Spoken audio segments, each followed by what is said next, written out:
Imagine being given the direction, perhaps in a game jam or something of the sorts, that you were to make a game heavily inspired by Dead Cells, but exploring the concept in a completely different way.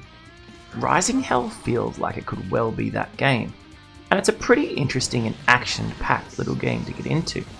I'm about to review Rising Hell, but before I do, I'll throw out a request for a comment below about your thoughts on the game. I'm really curious about how others see this one. Rising Hell is a creatively named game if nothing else, as you spend the whole time playing this game rising your way through levels, and the game possesses no element of horizontal platforming at all. It takes a while to get your head around it, but it quickly becomes a quite fun feature to blitz your way through. One cool way that the developers have made this interesting is to use the Hellbreak feature, which allows you to jump as an attacking move, and platform your way through enemies whilst dealing damage. It's pretty unique. Rising Hell offers everything you would expect from an action platformer. There are enemies, plenty of them, and combos are easy enough to achieve and satisfying to watch as you build up the numbers. Boss fights are pretty fun, although I did find myself spamming my way through them and not really engaging in the cycles that they have. That's on me though.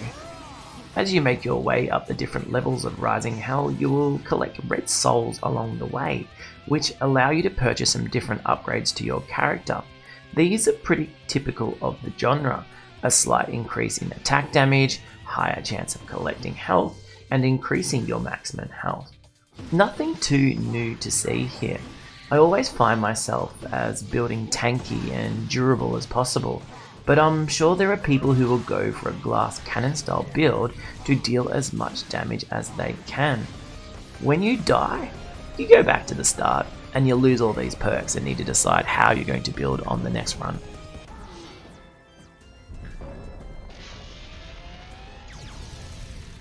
There is a challenge mode to have a crack at, which I didn't find all too appealing, and you can also unlock different add-ons and also a secondary character through collecting purple crystals within your playthroughs. What I love about Rising Hell? It has that retro arcade inspired feel to it. It is almost as if this game should be in an arcade box and you're throwing coins at it to have another go and see if you can beat your score.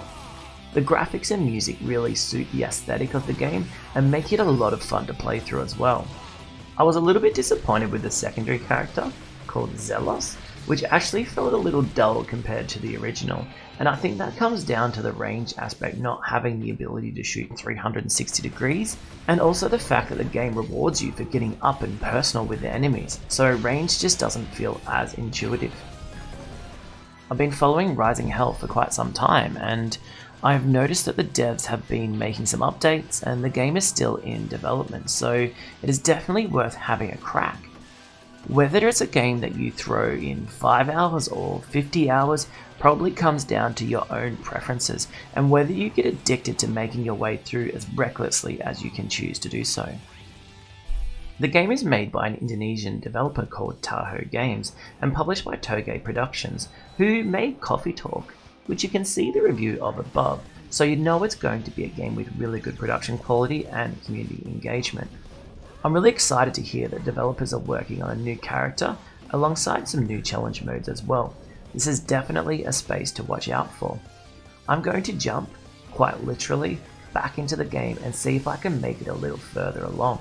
And remember to comment below your thoughts about the game and subscribe to the channel to be a little legend. Thank you for watching. Take it easy.